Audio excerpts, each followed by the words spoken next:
Next day, 500 warriors lined the hills. Homeless girl dragged a native baby from a burning cabin. The winter wind cut through Sarah Mitchell's thin cotton dress like 1,000 tiny knives. She pulled a ragged shawl tight around her shoulders as she huddled in the corner of the abandoned shed she called home. The wooden walls had gaps wide enough to see through, and the roof leaked in 3 places. On nights like this, when the temperature dropped below freezing, Sarah would pile up old hay and burrow into it like a field mouse, trying to survive until morning. She was 16 years old, but her face carried the weariness of someone much older.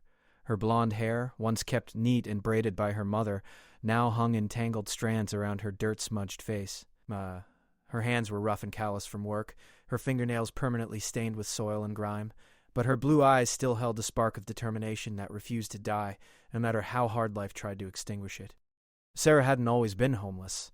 2 years ago, she had lived in a small but comfortable cabin with her parents on the edge of the frontier settlement. Her father had been a carpenter, skilled with his hands, and her mother had taken in sewing work. They weren't wealthy, but they had enough. Sarah remembered warm meals around their table, her mother's laugh, her father's strong hands ruffling her hair.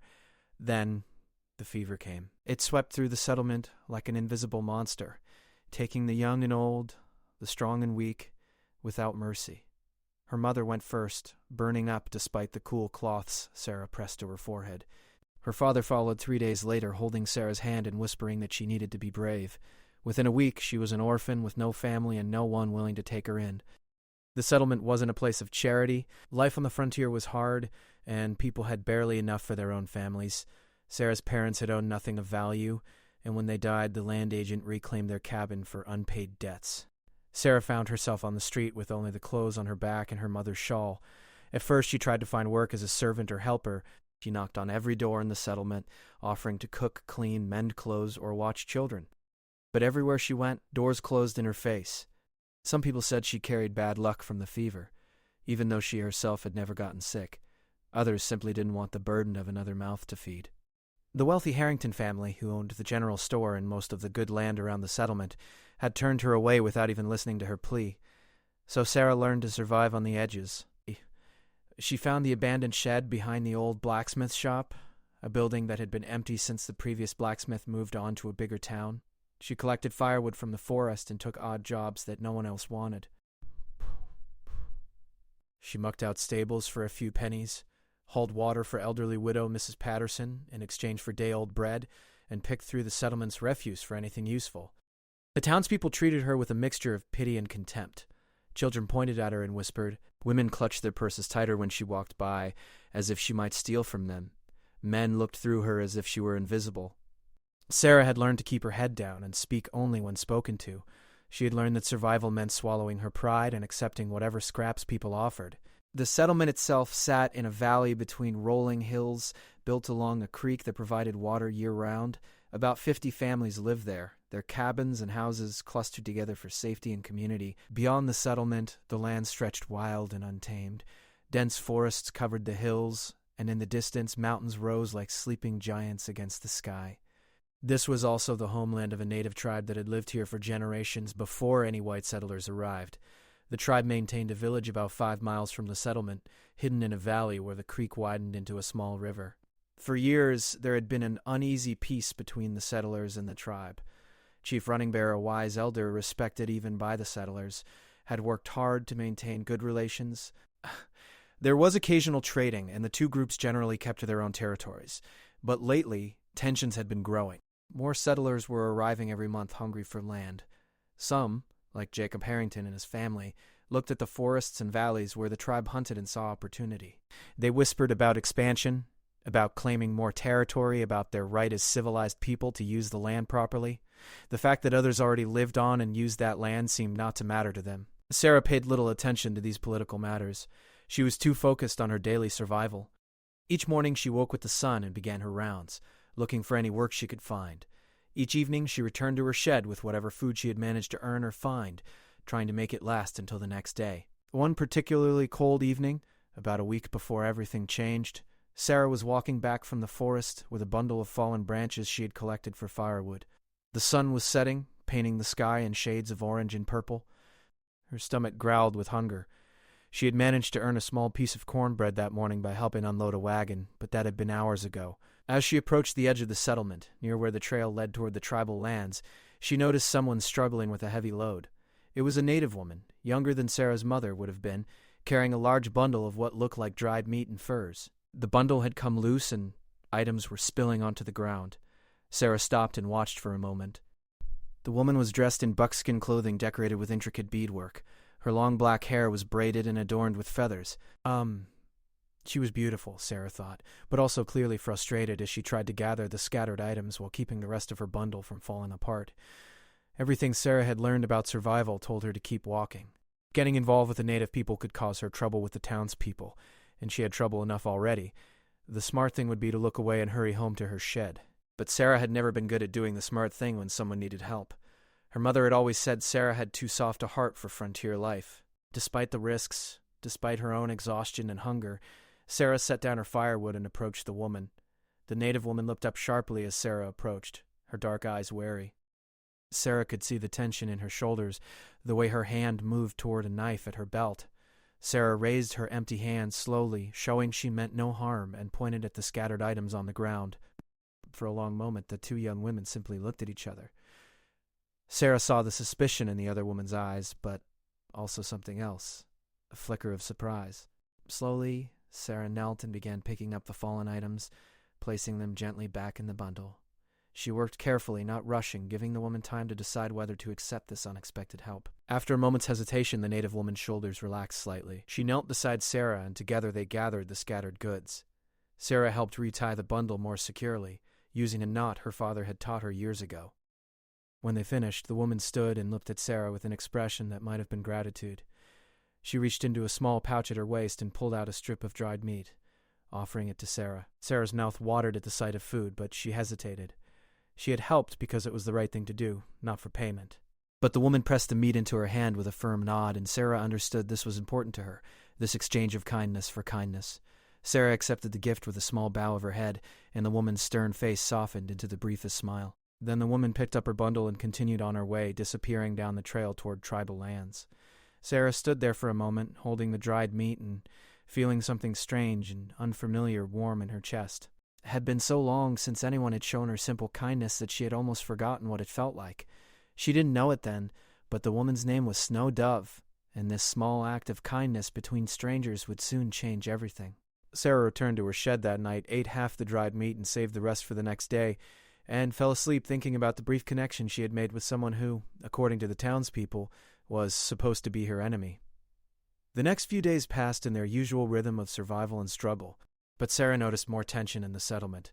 She overheard angry conversations outside the general store, men talking about land rights and expansion. Jacob Harrington, a tall man with a thick beard and hard eyes, seemed to be at the center of these discussions. His son Thomas, a young man of about 20, stood beside him, nodding eagerly at his father's words about the need to claim more territory. Sarah kept her distance from these conversations. Politics and land disputes were matters for people who had property and position. She was just trying to survive each day, invisible and forgotten by those who held power. She had no idea that very soon she would find herself at the center of events that would bring two worlds to the brink of war, all because she couldn't ignore a cry for help. 3 days after her encounter with Snow Dove, Sarah woke to the sound of angry voices drifting through the settlement. She crawled out from under her pile of hay and peered through a gap in the shed wall. A group of men had gathered near the general store, their voices raised in heated discussion. Even from a distance, Sarah could see Jacob Harrington standing on the store's porch, gesturing broadly as he spoke to the crowd. Sarah went about her morning routine, trying to ignore the commotion. She had learned long ago that trouble among the powerful rarely led to anything good for people like her. She washed her face with icy water from the creek, braided her hair as neatly as she could manage, and set off to find work for the day. But everywhere she went, people were talking about the same thing. At the stable where she sometimes mucked out stalls, the owner told her business was slow because all the men were at the meeting. At Mrs. Patterson's house, the elderly widow whispered nervously about land disputes and territorial boundaries while Sarah hauled water for her. By midday, Sarah had pieced together what was happening. Jacob Harrington and several other prominent settlers had decided to expand their claims into the forest lands beyond the current settlement boundaries. These were lands where the tribe hunted and gathered, lands that had been understood as tribal territory under the unofficial agreement Chief Running Bear had maintained with the settlement's founders. But Harrington argued that unused land was wasted land, and that the settlers had every right to farm and develop it. A group of about 20 men led by Harrington and his son Thomas planned to ride out that very afternoon to stake their claims. They would mark trees, plant boundary stones, and begin clearing land for farming. When someone asked what would happen if the tribe objected, Harrington had replied coldly that the tribe would have to accept progress or face the consequences. Sarah felt a knot of worry form in her stomach. She thought of Snow Dove's kind eyes, the way she had shared her food with a stranger. She thought of the peaceful coexistence that had held for years, now threatened by greed and ambition. But what could she do? She was nobody, with no voice and no power. The men making these decisions wouldn't listen to her even if she tried to speak. That afternoon, Sarah watched from a distance as Harrington and his group rode out toward the disputed lands. They carried surveying equipment, axes, and rifles slung across their saddles. Their faces were set with determination and entitlement. Young Thomas Harrington rode beside his father, sitting tall in his saddle as if he were heading off to some grand adventure rather than potentially starting a conflict. The rest of the day passed with an uneasy tension hanging over the settlement. People spoke in worried whispers. Some supported Harrington's boldness, saying it was time the settlement stopped being afraid and claimed what was rightfully theirs. Others, including Mrs. Patterson, feared that breaking the peace would lead to bloodshed. Sarah kept her head down and her opinions to herself, as she always did. As evening approached, Sarah finished her last chore and began the walk back to her shed. She needed firewood again, as her small supply was running low. Rather than collecting fallen branches near the settlement where they had already been picked over, she decided to venture a bit further into the forest where deadwood was more plentiful. The sun was setting as Sarah made her way along a narrow trail that skirted the boundary between settler and tribal lands. I would be so happy. She carried an old rope she had found, planning to bundle the wood and drag it back. The forest was peaceful, filled with the sounds of evening birds settling in for the night and the whisper of wind through the pine trees. Then she smelled smoke. Not the pleasant smell of a cooking fire or a hearth, but the thick, acrid smell of something burning wrong. Sarah's heart began to pound. She dropped her rope and followed the smell, moving quickly through the trees. The smoke grew thicker, and through the darkening forest she saw an orange glow. Sarah burst into a small clearing and stopped in horror. A cabin stood engulfed in flames, fire pouring from the windows and eating through the roof. It was a simple structure, built in the tribal style with logs and bark, surrounded by the tools of daily life. Drying racks, a grinding stone, storage containers, all of it was being consumed by the hungry fire. For a moment Sarah stood frozen, the heat of the flames washing over her face. Then she heard it, a sound that cut through the roar of the fire and the pounding of her own heart. A baby, crying. The sound came from inside the burning cabin, high-pitched and terrified. Sarah didn't think. Thinking would have meant recognizing the danger, the near certainty of death if she entered that inferno. Thinking would have meant remembering that she was just a homeless girl with no obligations to anyone. But Sarah's body moved before her mind could catch up, driven by an instinct deeper than self-preservation. She ran to the creek that flowed nearby, dumped her shawl in the cold water, and wrapped it around her head and shoulders. Then she ran straight toward the burning cabin. The heat was incredible, like standing too close to a blacksmith's forge. The door had already burned away, leaving a gaping entrance filled with flames and smoke. Sarah took a deep breath of clean air, held it, and plunged into the burning building. The smoke immediately stung her eyes, making them water. She could barely see through the thick gray haze. The wet shawl provided some protection, but the heat was overwhelming. She could feel it trying to cook her skin even through her clothes. The baby's cries guided her. Sarah stumbled forward, her hands outstretched, feeling her way through the smoke. Her lungs began to burn, screaming for air. She bumped into something, a table or bench, and moved around it. The cries were closer now, coming from her left. Through the smoke, Sarah made out a shape, a small cradle woven from willow branches. Inside, wrapped in furs, was a tiny baby, perhaps 6 months old. The child's face was red from crying, his small fists waving in distress. Sarah grabbed the cradle, but it was secured to the floor somehow. There was no time to figure out how. She reached in and scooped the baby into her arms, wrapping him in her wet shawl to protect him from the smoke and heat. As she turned to leave, Sarah saw another shape through the smoke, a person lying on the floor near the back of the cabin. Sarah's heart lurched. It was Snow Dove, the woman who had shared her food. She lay unconscious, overcome by smoke, her chest barely rising and falling. Sarah stumbled toward her, still holding the baby tightly against her chest. She grabbed Snowdove's arm and tried to pull her toward the door. The woman was heavier than Sarah expected and dead weight from unconsciousness. Sarah pulled with all her strength, managing to drag Snowdove a few feet across the floor. The baby wailed in her arms, and Sarah's lungs felt like they would explode. She was halfway to the door when she heard a terrible cracking sound above her. Sarah looked up to see a burning roof beam beginning to give way. She threw herself forward, dragging Snowdove as hard as she could. The beam fell with a crash of sparks and burning wood, landing directly across Snowdove's leg. Snowdove didn't even cry out, still lost in unconsciousness. But Sarah could see the beam pinning her, too heavy for a 16-year-old girl to lift. The flames were growing stronger, fed by the fresh wood of the fallen beam. Sarah's vision was starting to dim at the edges from lack of air. The baby in her arms coughed weakly, his cries fading to whimpers. Sarah made a choice that would haunt her for days to come. She couldn't save them both. If she stayed to try to free Snowdove, all three of them would die in the flames. But if she took the baby and ran for help, Snowdove might have a chance. It was a terrible choice, the kind that no one should ever have to make, but the fire gave her no time for deliberation. Sarah leaned close to Snowdove's unconscious face. Through the smoke and heat, she whispered, "I'll come back. I promise. I'll bring help." She didn't know if Snowdove could hear her. She didn't know if it even mattered, but she needed to say it, needed to make that promise, even if she wasn't sure she could keep it. Then Sarah turned and ran. She stumbled through the smoke, through the flames, clutching the baby against her chest. She burst out of the cabin into the cool evening air and kept running, gasping and coughing, her lungs burning as she dragged in breath after breath of clean air. The baby coughed and sputtered in her arms, but was breathing, alive. Sarah ran 20 yards from the cabin before her legs gave out and she collapsed to her knees in the grass. She laid the baby down gently and turned back to look at the burning cabin. The entire structure was engulfed now, flames reaching toward the darkening sky. She had to get help. She had to save Snowdove. But as she struggled to her feet, Sarah heard sounds in the forest around her, movement through the trees. And then they emerged from the shadows. 3 native warriors on horseback, their faces painted for war, their eyes fixed on the burning cabin and on Sarah kneeling in the grass with a native baby in her arms. The warriors shouted in their language, words Sarah couldn't understand, but whose tone she recognized: anger, shock, accusation. They leaped from their horses, weapons drawn. One of them grabbed Sarah roughly by the arm, yanking her to her feet. Another scooped up the baby, checking him for injuries. Sarah tried to explain, gesturing frantically toward the cabin, trying to make them understand that Snowdove was still inside, that they needed to help her.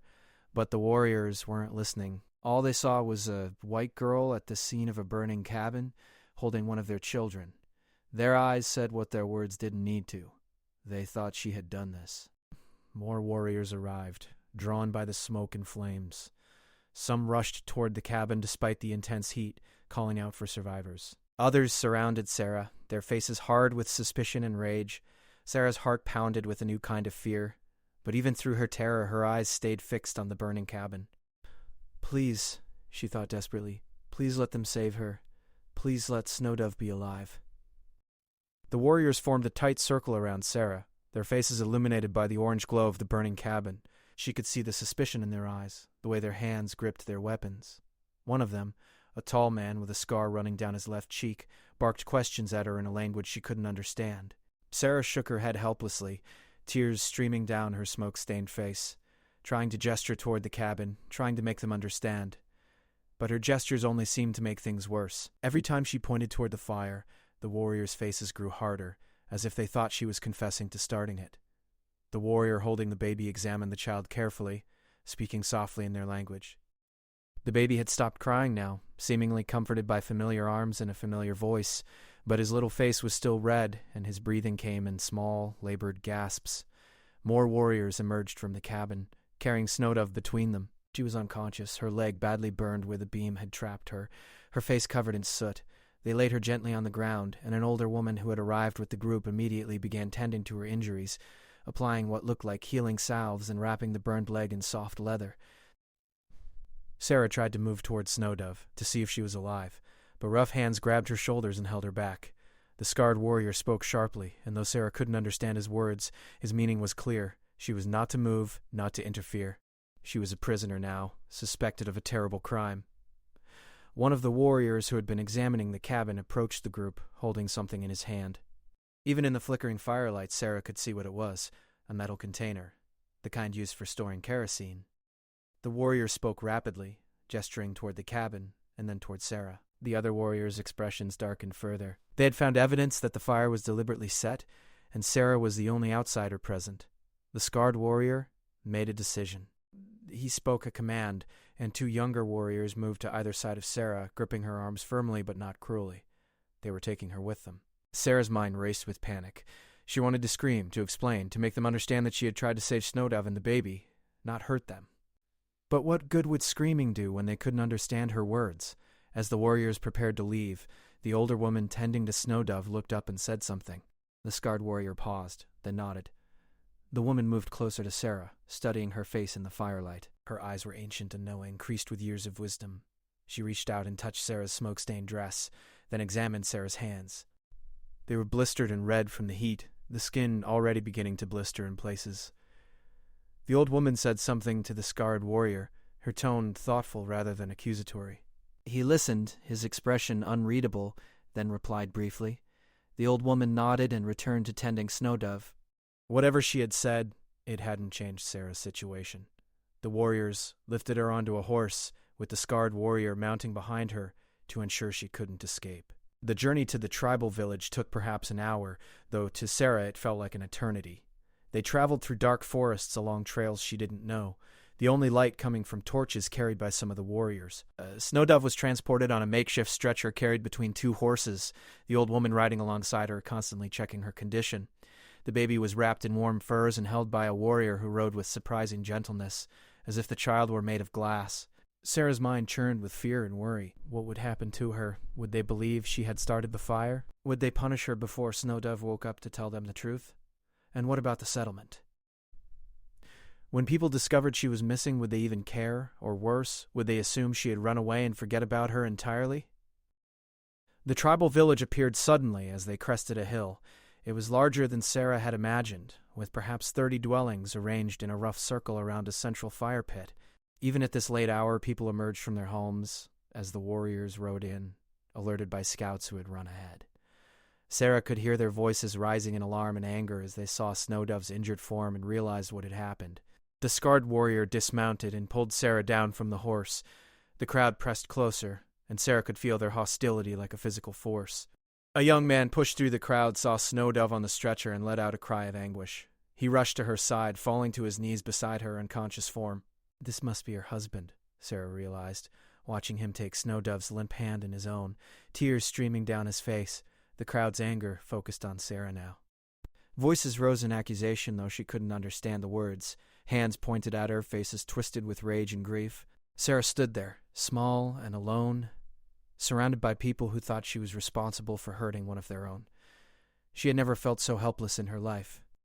A commanding voice cut through the noise, and the crowd immediately quieted. An elderly man emerged from the largest dwelling, leaning on a wooden staff but moving with unmistakable authority. His hair was white as snow, his face deeply lined with age, but his eyes were sharp and clear. This could only be Chief Running Bear, the leader whose wisdom had maintained peace for so many years. The chief spoke, and the scarred warrior responded, giving what must have been a report of what they had found. The chief listened carefully, his eyes moving from the warrior to Sarah to Snowdove's unconscious form. When the warrior finished, the chief approached Sarah. He stood before her for a long moment, studying her face with an intensity that made her want to look away. But Sarah forced herself to meet his gaze, hoping he would see the truth in her eyes, even if she couldn't speak it. The chief said something in a quiet voice, and a younger man stepped forward. He was perhaps 30 years old, dressed in a mixture of tribal clothing and settler garments. When he spoke, Sarah's heart leaped with hope and relief. He spoke English. "I am 2 Rivers," the man said. "I learned your language from traders. Chief Running Bear wishes to know why you were at the cabin of Snowdove, why you held her son when our warriors found you." Finally, a chance to explain. Sarah's words tumbled out in a rush. She told them everything, how she had been collecting firewood, how she smelled the smoke, how she heard the baby crying and ran into the burning cabin without thinking. She described finding Snowdove unconscious, trying to drag her out, the beam falling and trapping her. She explained the impossible choice she had faced and the promise she had made to return with help. 2 Rivers translated her words for the chief and the gathered crowd. Some faces softened slightly as they listened, but others remained hard and suspicious. Snowdove's husband looked up from where he knelt beside his wife. his eyes searching Sarah's face as if trying to read the truth there. When Sarah finished, the chief asked another question through Two Rivers. The metal container that held fire oil was found near the cabin. How did it come to be there? Sarah shook her head desperately. I don't know.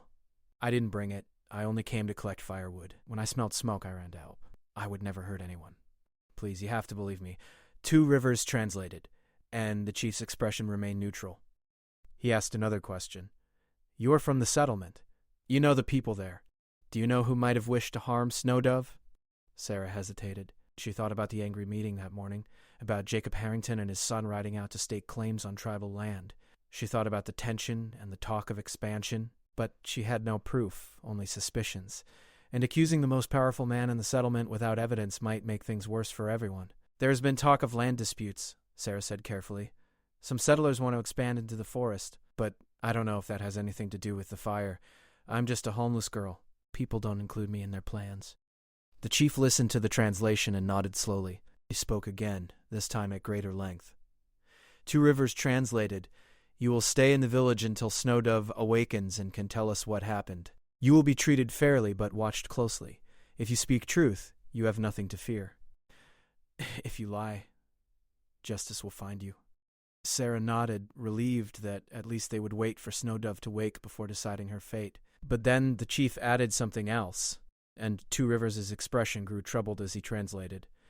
Chief Running Bear has sent runners to the settlement to inform them that we hold you and to demand answers about the fire. He has also called for all warriors to gather. If this fire was set by settlers as an act of war, there will be a response. Sarah's blood ran cold. The settlement would learn she was here, being held by the tribe. Jacob Harrington and the others would use it as evidence of tribal aggression, as justification for their land claims or worse. And if the tribe gathered its warriors, the settlers would see it as a threat and gather their own men with guns. The fragile peace that had held for years was about to shatter, and she was caught in the middle of it. The chief made a gesture, and two women stepped forward. Unlike the warriors, their faces showed more curiosity than hostility. They led Sarah to a small dwelling at the edge of the village circle. Inside was simple but comfortable, with sleeping furs laid out on the ground and a small fire pit in the center. One of the women gestured for Sarah to sit, then left, returning moments later with a clay bowl containing a warm broth and some kind of flatbread. Sarah hadn't realized how hungry she was until the food was in front of her. She ate slowly, her hands shaking from exhaustion and fear. The women watched her, but didn't speak. When she finished, they brought water for her to wash the soot from her face and hands and clean cloths to wrap her blistered palms. Their kindness confused Sarah. If they thought she was responsible for hurting Snowdove, why were they caring for her injuries? Perhaps the chief had ordered them to tend to her, or perhaps they simply believed in treating even prisoners with basic dignity. Either way, Sarah was grateful. As night deepened, Sarah lay on the sleeping furs, staring up at the smoke hole in the roof of the dwelling. Outside, she could hear the sounds of the village, voices speaking in the language she couldn't understand, the cry of the baby she had saved, the crackling of fires. Somewhere nearby, Snowdove lay fighting for her life, the only person who could clear Sarah's name and tell them what truly happened. Sarah thought about the settlement, about the people there learning she was being held by the tribe. She imagined Jacob Harrington using this as fuel for his arguments about settler expansion and tribal hostility. She thought about young Thomas Harrington and the other men who had ridden out that afternoon to stake claims. Had one of them set the fire? Had this been a deliberate attack meant to frighten the tribe into leaving? But Sarah had no answers, only questions and fear. She pulled the fur blanket closer around her shoulders and closed her eyes, though she doubted sleep would come. Tomorrow would bring either vindication or disaster, and there was nothing she could do but wait. Sarah woke to the sound of drums.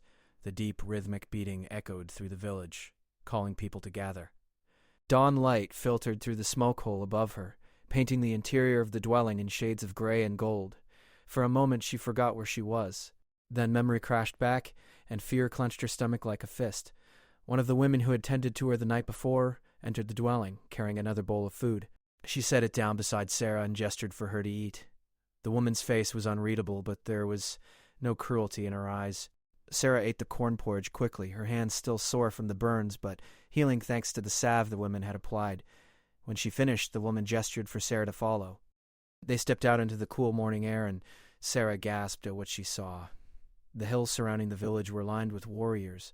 Hundreds of them, perhaps as many as 500, standing in silent rows, They wore war paint, carried weapons, and their presence was both magnificent and terrifying. The morning sun glinted off spear points and the edges of tomahawks.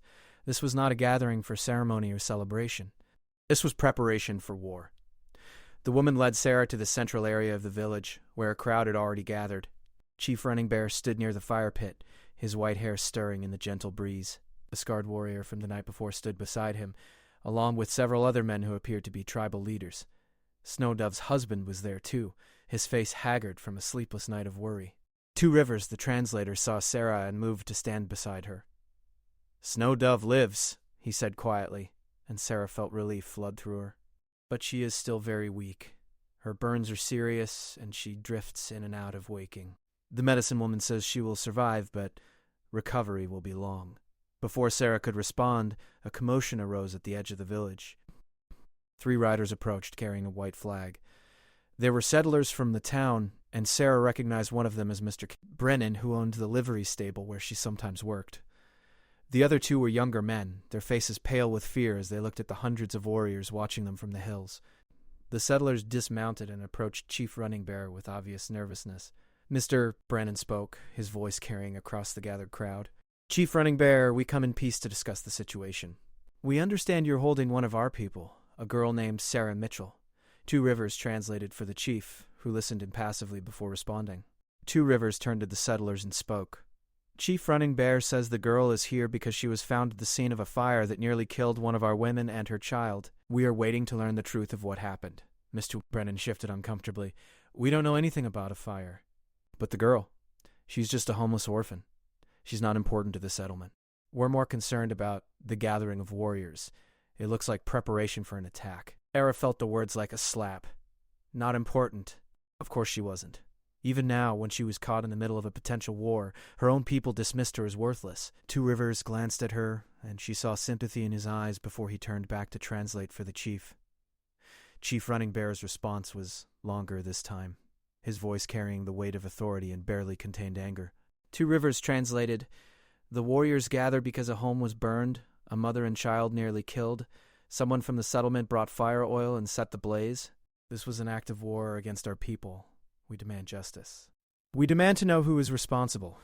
One of the younger settlers, a man named Peters, spoke up nervously. "With respect, Chief, how do you know it was someone from our settlement?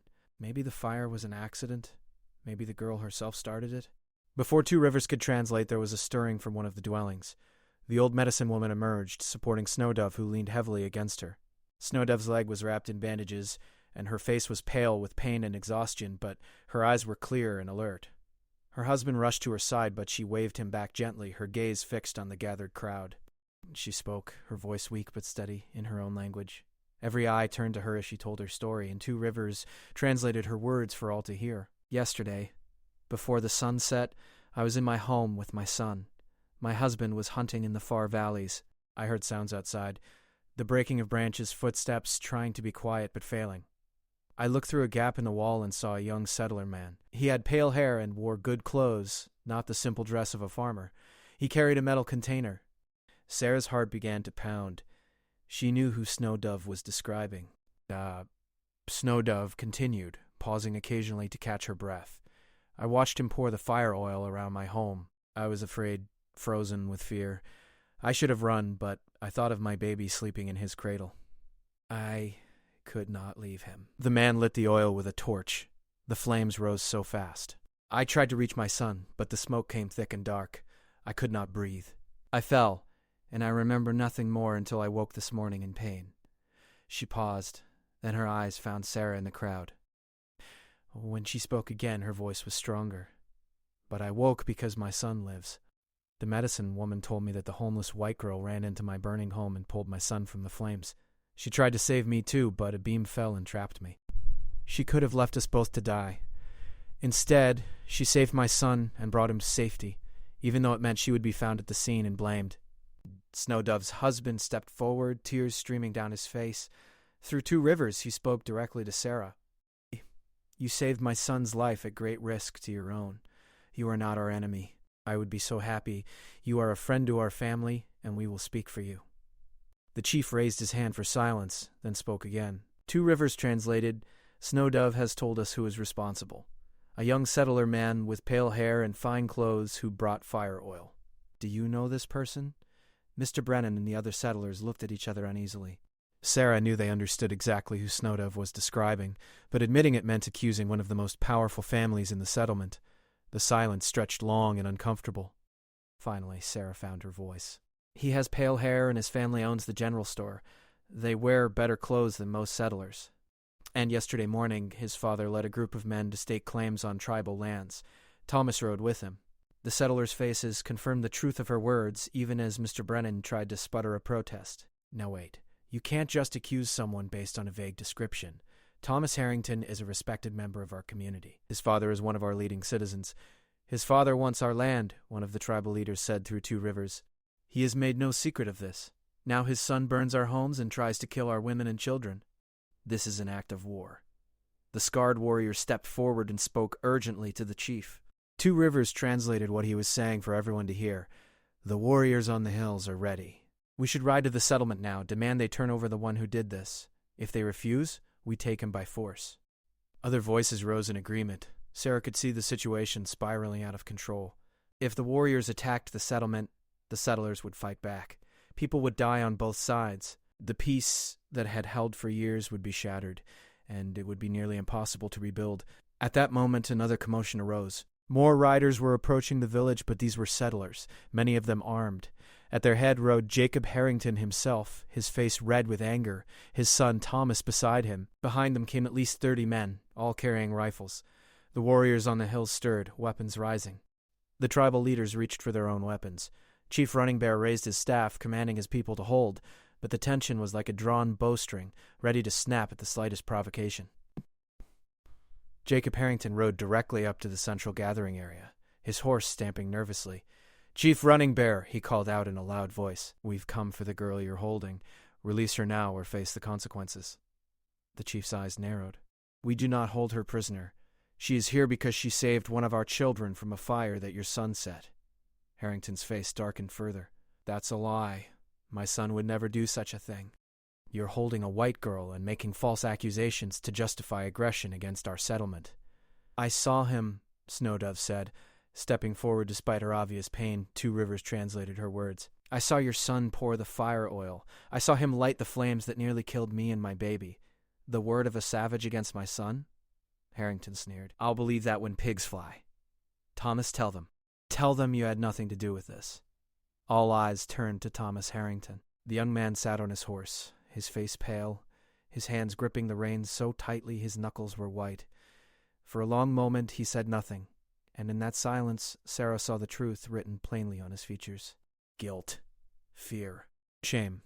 "Father, Thomas began, his voice cracking. "Silence," Jacob Harrington snapped. "Don't say another word." "These people are trying to trap you with their lies." But Mrs. Patterson, the elderly widow, had ridden with the group from the settlement. She urged her old mare forward, her face set with determination. "Jacob Harrington, I've kept silent long enough. I saw your son yesterday evening, carrying a container from your store toward the tribal lands. I thought nothing of it at the time, but when I heard about the fire, I knew, and I said nothing because I was afraid of you and your influence." She turned to address Chief Running Bear directly. "I am ashamed of my silence." "But I will be silent no more. Thomas Harrington set that fire, and his father has been planning to drive your people from these lands for months. I've heard him say as much in my store." Jacob Harrington's face turned from red to purple with rage. "You old fool, you have no idea what you're talking about. Thomas, we're leaving. All of you, we're going back to the settlement. Let these savages keep their lies." But Thomas Harrington didn't move. He sat on his horse, tears now streaming down his face, his whole body shaking. "Father, stop. Please, just stop." The young man dismounted, his legs barely holding him. He walked forward on unsteady feet until he stood before Chief Running Bear. When he spoke, his voice was barely above a whisper, but in the tense silence, everyone heard him clearly. "It was me. I set the fire.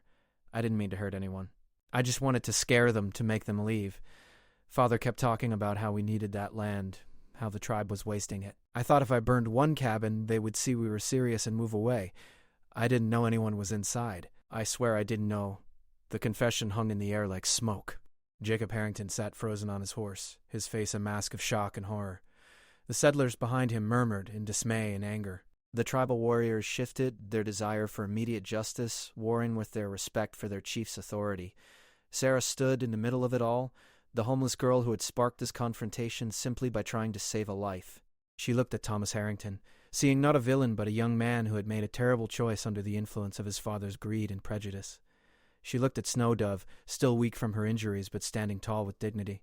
She looked at the warriors on the hills and the armed settlers facing them, two groups on the very edge of violence. And then she did something that surprised everyone, including herself. She stepped forward into the space between the two groups and began to speak. Sarah's voice was small at first, barely audible over the tense murmuring of the crowd, but something in her presence made people quiet down to listen. Here was the homeless girl, the one nobody had cared about, standing in the space between two armed groups ready to tear each other apart. "Please," Sarah said, her voice growing stronger. "Please, everyone listen to me." Chief Running Bear raised his hand, granting her permission to speak. Two Rivers moved closer so he could translate her words for those who needed it. Sarah took a deep breath, her heart hammering so hard she thought everyone must be able to hear it. "I know what it's like to be invisible," she began. "After my parents died, I became nothing to the people in the settlement. I was just a homeless orphan girl living in a shed not worth noticing, not worth caring about. I could have died in that shed during the winter, and most people wouldn't have even known I was gone." She saw some of the settlers shift uncomfortably, especially Mrs. Patterson, whose eyes glistened with tears. "But then I met Snowdove. She didn't know me. She didn't know me anything. I was a stranger, and worse, I was from the group of people who wanted to take her land.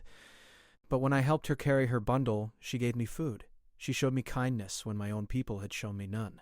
In that moment, she wasn't a native woman and I wasn't a settler girl. We were just two people helping each other." Sarah turned to look at the settlers, then at the tribal warriors. "When I heard that baby crying in the burning cabin, I didn't think about whether he was a native baby or a settler baby. I just heard a child who needed help. And when I saw Snowdove trapped under that beam, I didn't think about our differences.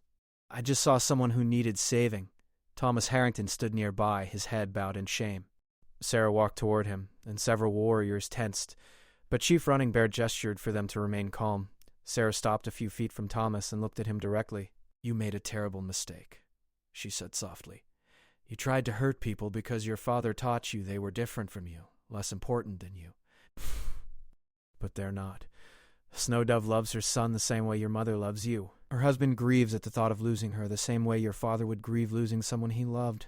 Their pain is the same as our pain. Their fear is the same as our fear." Thomas looked up at her, his face wet with tears. "I'm sorry," he whispered. "I'm so sorry. I never wanted to kill anyone. I just wanted to make my father proud." Sarah felt unexpected pity for him. He was only a few years older than her, a young man who had been poisoned by his father's greed and prejudice. "I know," she said, "but being proud and being right are not the same thing." She turned back to face the crowd, addressing everyone now. "If you go to war today, people will die. Fathers, sons, mothers, daughters. The settlement will burn, or the village will burn, or both. And in a few years, what will we have gained? Nothing but graves and grief and hatred that will last for generations." Chief Running Bear spoke, and Two Rivers translated. "The girl speaks wisdom, but justice must be served. A crime was committed. Our people demand punishment for the one who tried to kill a mother and child." "I understand," Sarah said, nodding. "Justice is important, but vengeance and justice are not the same thing either." She looked at Thomas. He confessed. He admitted his guilt in front of everyone. "He could have stayed silent and let me take the blame, but he didn't. He told the truth even though he knew it would cost him everything." Jacob Harrington finally found his voice, though it shook with emotion. "My son made a terrible error in judgment, but he's young. He can learn from this. I'll pay any compensation you demand. Money, goods, land. Just name your price."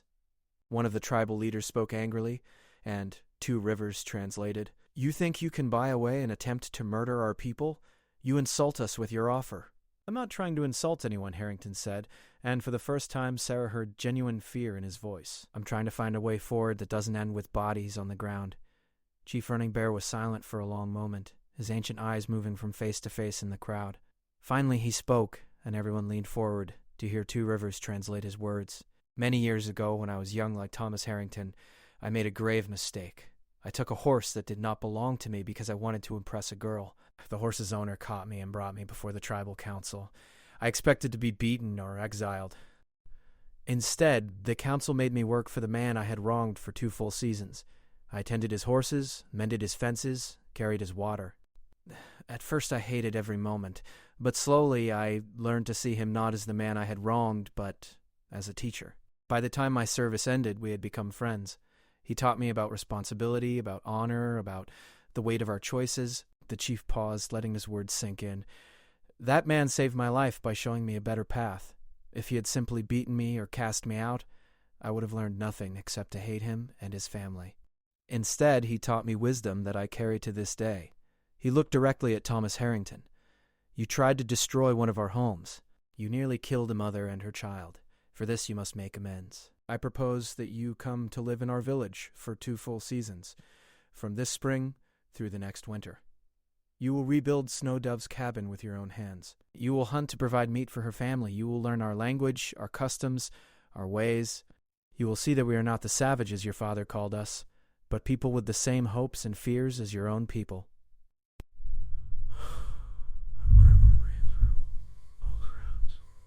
Some of the tribal warriors looked satisfied with this judgment, while others seemed to think it too lenient. Among the settlers, reactions were equally mixed. Some nodded in approval, while others looked scandalized at the idea of a white man living among the tribe. Jacob Harrington's face had gone pale. You want my son to live here? Among you? For 2 years? 2 seasons? Chief Running Bear corrected through 2 rivers. Approximately 8 months? And yes, he will work hard. He will be treated fairly but not gently. He will earn his forgiveness through his actions, not his father's money. This is my offer. The alternative is that we take this matter to a place where only weapons speak, and many will die. Thomas Harrington stepped forward before his father could respond. I'll do it, he said, his voice steady despite his fear. It's more mercy than I deserve. I'll work hard. I'll learn. I'll make this right. Thomas, no, Jacob Harrington protested. I can't let you do this. I'll find another way. There is no other way, Father, Thomas said, and for the first time in his life he spoke to his father with something like authority. I did this. I have to fix it. And maybe you're wrong about these people. Maybe it's time we all learn that. Snowdove's husband stepped forward and spoke through 2 rivers. If Thomas Harrington agrees to this, my family will accept it. He will work to rebuild our home, and we will teach him our ways. If he proves sincere, he may find friends here instead of enemies. Sarah felt tears streaming down her face as she watched the scene unfold. The tension in the air was beginning to ease, like a storm cloud passing without breaking. The warriors on the hills lowered their weapons slightly. The settlers relaxed their grip on their rifles, but Chief Running Bear wasn't finished. He turned his gaze to Sarah, and when he spoke, his voice was warm. 2 rivers translated, and what of the homeless girl who saved a child and brought truth to light? She has shown us that courage and compassion are not bound by the color of our skin or the language we speak. She deserves recognition for her bravery. Jacob Harrington cleared his throat. The girl can come work in my store. I'll give her a room above the shop and pay her a fair wage. It's the least I can do, given that my son's actions put her in danger. Sarah looked at him in surprise. It was a generous offer, more than she had ever hoped for. A real job, a real room, a real wage, security and safety. But even as Harrington made the offer, Sarah felt something stir in her heart. Was this really what she wanted? To work for a man who had spent months planning to drive the tribe from their lands? To return to the settlement that had treated her as invisible for so long? She looked at Snowdove, still weak but standing with quiet dignity. She looked at the tribal village, at the people who had cared for her injuries and fed her when they could have treated her as an enemy. She looked at Chief Running Bear, whose wisdom had turned a potential war into an opportunity for understanding. Thank you, Mr. Harrington, Sarah said slowly. But I have a different idea. If Chief Running Bear will allow it, I'd like to stay here in the village, at least for a while. I could help Thomas learn your language and ways, and I could teach English to anyone in the tribe who wants to learn. I could be a bridge between our 2 peoples. Chief Running Bear's weathered face broke into the first smile Sarah had seen from him. He spoke, and 2 rivers translated with his own smile. The chief says you are wise beyond your years. You understand that building peace is harder than making war, and you choose the harder path. You are welcome in our village for as long as you wish to stay. Snowdove moved forward, leaning on her husband's arm. She spoke directly to Sarah, and though Sarah couldn't understand the words, she heard the emotion in them. Two Rivers translated, Snowdove says you are a sister to her heart. You saved her son's life when you could have walked away. She names you as godmother to her child, in both her traditions and yours. You will always have a place in her family. Sarah couldn't hold back her tears anymore. She had spent 2 years believing she was alone in the world, unloved and unwanted. Now, in the most unexpected way, she had found family among people her own community had called enemies. Mrs. Patterson dismounted from her horse and walked over to Sarah, pulling her into an embrace. I'm sorry, the old woman whispered. I'm so sorry I didn't do more to help you after your parents died. I was afraid of what others would think, but you've shown us all what real courage looks like. Over the next few hours, the details were worked out. Thomas would begin his service to Snowdove's family immediately, starting with gathering materials to rebuild their cabin. Sarah would divide her time between the village and the settlement, teaching English to tribal members who wanted to learn and helping translate when needed. Jacob Harrington, humbled by his son's near disaster, agreed to donate materials for the cabin rebuilding and to work with Chief Running Bear on establishing clear, fair boundaries between settlement and tribal lands. As the sun began to set that evening, Sarah stood on a hill overlooking both the tribal village and the distant settlement. Just days ago, she had been invisible, forgotten, living in a shed and surviving on scraps. Now she had a purpose, a place, and people who valued her. Snowdove's baby, the child Sarah had pulled from the flames, had been given a new name in a ceremony that afternoon. Two Rivers had translated it for Sarah, saved by kindness. The baby would grow up hearing the story of how a homeless settler girl had risked everything to save him, how his mother had spoken truth even in pain, and how his near death had become the bridge that brought two peoples together instead of tearing them apart. It wouldn't be easy. There would still be people in the settlement who distrusted the tribe, and people in the tribe who distrusted the settlers. Thomas would face hard work and harder lessons. She herself would have to navigate between two worlds, belonging fully to neither, but welcomed by both.